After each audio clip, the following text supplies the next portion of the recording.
দীর্ঘ প্রবাস জীবন শেষ করে জুনায়েদ খান যখন সপরিবারে বাংলাদেশে ফেরার সিদ্ধান্ত নেন, তখন ঢাকায় তাদের থাকার কোনো নিজস্ব বাসস্থান ছিল না। এক দালালের মাধ্যমে তারা একটি সম্পূর্ণ আসবাবপত্রে সাজানো চমৎকার বাড়ির সন্ধান পান। বাড়িটিতে আসবাবপত্র তো ছিলই, এমনকি বাচ্চাদের খেলনা, সাইকেল এবং নারীদের পোশাক পর্যন্ত আলমারিতে সাজানো ছিল। দেখে মনে হচ্ছিল পূর্বের বাসিন্দারা 1 সেকেন্ডের নোটিশে সবকিছু ফেলে প্রাণ ভয়ে পালিয়ে গেছে। বাড়ির মালিক অত্যন্ত যৌক্তিক দাম চাওয়ার পর জুনায়েদ খান যখন দালালের কাছে অবাস্তব রকমের কম দাম অফার করলেন, তখন সবাইকে অবাক করে দিয়ে বিক্রেতা মুহূর্তের মধ্যে সেই দামেই রাজি হয়ে যান।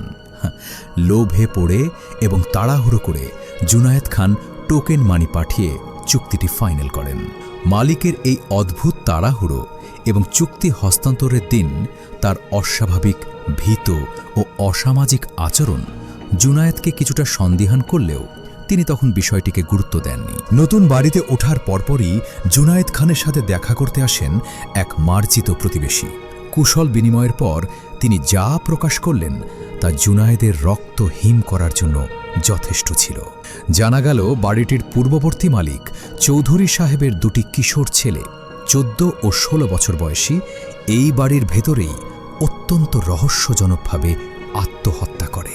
একজন ফ্যানের সাথে ঝুলে এবং অন্যজন নিজের গলায় ছুরি চালিয়ে। শুধু তাই নয়, তাদের 7 বছরের নিষ্পাপ কন্যা সন্তানটিও গত বছর একইভাবে নিজের প্রাণ কেড়ে নেয়। পরবর্তীতে জুনায়েদ এলাকার অন্যান্য প্রতিবেশী এবং মসজিদের মুসল্লিদের সাথে কথা বলে নিশ্চিত হন যে এই 3 শিশুর আত্মহত্যার ঘটনা অক্ষরে অক্ষরে সত্য। ভয়াবহ এই সত্য জানার পর থেকেই জুনায়েদের মনে সন্তানদের নিয়ে তীব্র শঙ্কা দানা বাঁধে। এর কিছুদিন পরই তার ছেলে ও মেয়ে একদিন মাঝরাতে প্রচণ্ড ভয়ে কাঁপতে কাঁপতে তাদের ঘরে ছুটে আসে। তারা জানায়, ফ্রিজ থেকে পানি নিতে গিয়ে তারা রান্নাঘরের সামনে এক রহস্যময় নারীকে দাঁড়িয়ে থাকতে দেখেছে, যে চোখের পলকে গায়েব হয়ে যায়। কয়েকদিন পর ঘটে আসল দুর্ঘটনা।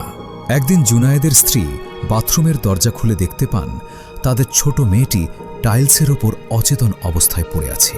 হাসপাতালে নেওয়ার পর ডাক্তাররা জানান মেয়েটির পেটে প্রচুর পানি এবং তাকে জোরপূর্বক পানিতে ডুবিয়ে মারার চেষ্টা করা হয়েছে।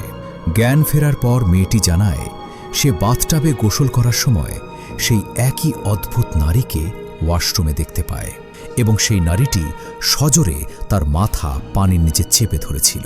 এই ঘটনার পর জুনায়েদ তড়িঘড়ি করে অন্য একটি ভাড়া বাড়ি ঠিক করেন এবং পরদিনই শিফট হওয়ার সিদ্ধান্ত নেন। কিন্তু যখন তিনি নতুন বাড়ির চুক্তি করছিলেন, ঠিক তখনই তার স্ত্রী হাসপাতাল থেকে ফোন করে জানান এক চরম দুঃসংবাদ। তাদের ছেলে ছাদ থেকে লাফিয়ে পড়েছে। 3 দিন আইসিইউতে থাকার পর ছেলেটির প্রাণ বাঁচলেও তার 2টি পা চিরকালের জন্য পঙ্গু হয়ে যায়।